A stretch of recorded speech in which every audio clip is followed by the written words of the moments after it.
नमस्कार साथियों, जय हिंद। बीपीएससी टीआरई 3 के रिजल्ट के प्रकाशन में आपको अपडेट करा दें कि जो चीज़ें हो रही है और कई चीज़ें सामने आ रही है। अभी 2 दिन पहले ही जो प्रधानाध्यापक और प्रधान शिक्षक के जो पद हैं वो थे 36,947, यानी पद जो थे वो 40,000 थे। और जब रोस्टर क्लियरेंस हुआ तो उसमें 3,000 पदों की कटौती की गई और 36,947 पदों का रिजल्ट आया। वहीं दूसरी तरह की बात की जाए प्रधानाध्यापक के, तो उसमें लगभग 5,974 जो है वो पदों की वैकेंसी के लिए रिजल्ट निकला और वो चीज़ें जो है अब लगभग साफ हो गई है। लेकिन एक बात छात्रों अभ्यर्थियों से मैं कहना चाहता हूं कि गौर करने वाली बात है कि इसमें जो प्रधानाध्यापक के जो पद हैं उसमें कट ऑफ यूआर कैटेगरी के लिए 85, एससी के लिए 48, यानी प्रत्येक कैटेगरी की आप अगर बात करेंगे तो 67 से लेकर और 85 तक, और कहीं कहीं एससी महिला का जो कट ऑफ है वो 48 है। वही प्रधान शिक्षक यानी जिसमें 36,000 के आसपास 37,000 जो निकाली गई, जो पद निकाले गए, उसमें यूआर कैटेगरी के 67, यूआर फीमेल के 59, ईडब्ल्यूएस 48, आप समझ लीजिए, ईडब्ल्यूएस 48, एससी 49, एससी फीमेल 48 और ईबीसी 49, बीसी 61 और बीसी फीमेल 52। तो इसमें कम से कम अगर बात की जाए तो कट ऑफ को लेकर एक कटौती की बात जो है वो सामने आई है कि कट ऑफ में कहीं ना कहीं एक कमी आई है। तो जो अनुमानता है कई शिक्षकों की तरफ से या चीज़ें जो है सामने आ रही है कि बीपीएससी द्वारा आयोजित तीसरे फेज में लगभग जो 87,000 पद की वैकेंसी और उसमें रोस्टर क्लियरेंस के मामले पर अभी तक रोस्टर क्लियरेंस नहीं हुआ है। रोस्टर क्लियरेंस पर कई चीज़ें सामने आ रही है कि टीआरई 1 से बची सीटें, टीआरई 2 की बची सीटें, दोनों को टीआरई 3 में जोड़ेंगे। कभी होता है कि नहीं, ये नहीं होगा। कई तरह की भ्रामक खबरें जो है न्यूज़पेपर के माध्यम से, चैनल के माध्यम से हम सबों के पास परोसी जाती है।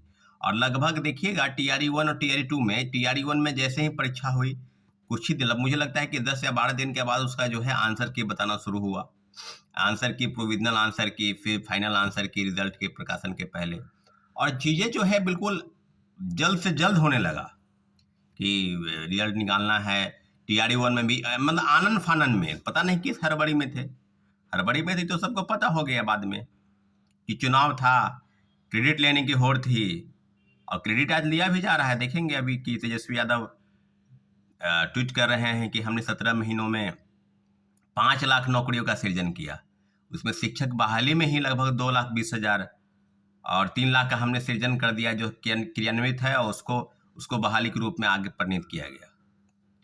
आप देख ही रहे हैं, महागठबंधन की सरकार भी टूटी, मुख्यमंत्री जी उस पार्टी से, उस गठबंधन से अलग हुए, दोबारा फिर एनडीए में चले आए। खैर वो अलग बात है। लेकिन रोस्टर क्लियरेंस के मामले में विभाग द्वारा जो चीज़ें की जा रही है वही दूसरी तरीके से की जाए तो एक आरक्षण का मुद्दा, जिसमें 65% आरक्षण के तहत नौकरी पाना है या 50% के तहत, तो ये मामला माननीय उच्चतम न्यायालय में विचाराधीन है। उस मामले में भी बिहार सरकार डबल बेंच में मामले को ले गई, वहाँ भी इस तरह की चीज़ें की जा रही है कि क्या होगा।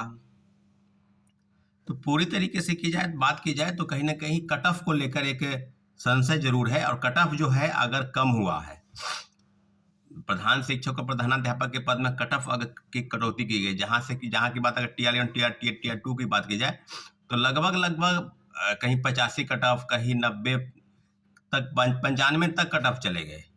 तो बातों को अगर मोटा मोटी कहा जाए तो बीपीएससी टीआरई 3 में प्रधानाध्यापक और प्रधान शिक्षक के जो कट ऑफ निकले उसको अगर देखा जाए तो कहीं ना कहीं रोस्टर क्लियरेंस पर 87,000 पदों पर अगर कटौती की गई रोस्टर क्लियरेंस के बाद भी, तो 1-2,000 3,000 पद हो सकते हैं कटौती की जाए। तो सारी चीज़ों पर विभाग द्वारा कट ऑफ को लेकर जो अनुमानता है, कई शिक्षकों के द्वारा ये कट ऑफ भी बताया जा रहा है कि कट ऑफ में हो सकी थोड़ी कमी हो जाए। तो ये बहुत ही अच्छी बात है कि ज़्यादा से ज़्यादा संख्या में अभ्यर्थी जो है उनका चयन हो जाएगा टीआरई 3 में। और पूरी तरीके से बीपीएससी की बहाली पर रोस्टर क्लियरेंस का रिजल्ट कब आएगा, तो मुझे लगता है कई चीज़ें सामने आ रही है। अभी तक रोस्टर क्लियरेंस नहीं हुआ है कि कहाँ कहाँ पद खाली है या किन की जगहों पर, या 50% आरक्षण के तहत जो रोस्टर क्लियरेंस है उस मामले में भी कई जिलों के जो डीईओ और डीपीएम स्तर से जो रोस्टर क्लियरेंस के मामले में है, शिक्षा विभाग लगातार चिट्ठी लिख रही है रोस्टर क्लियरेंस का, 2-2 चिट्ठी लिख चुकी है। रिमाइंडर के रूप में आगे काम हो रहा है। तो साथियों, कट ऑफ को लेकर संशय की स्थिति में नहीं रहना है, लेकिन इतना ज़रूर है कि मुझे लगता है कि नवंबर के लास्ट तक रिजल्ट के प्रकाशन हो जाएगा, ऐसा उम्मीद है। अब पूरी तरीके से कट ऑफ को लेकर संशय की स्थिति में नहीं रहना है। मुझे लगता है कि कट ऑफ में थोड़ी कमी जरूर आएगी साथियों। ठीक है, धन्यवाद, जय हिंद।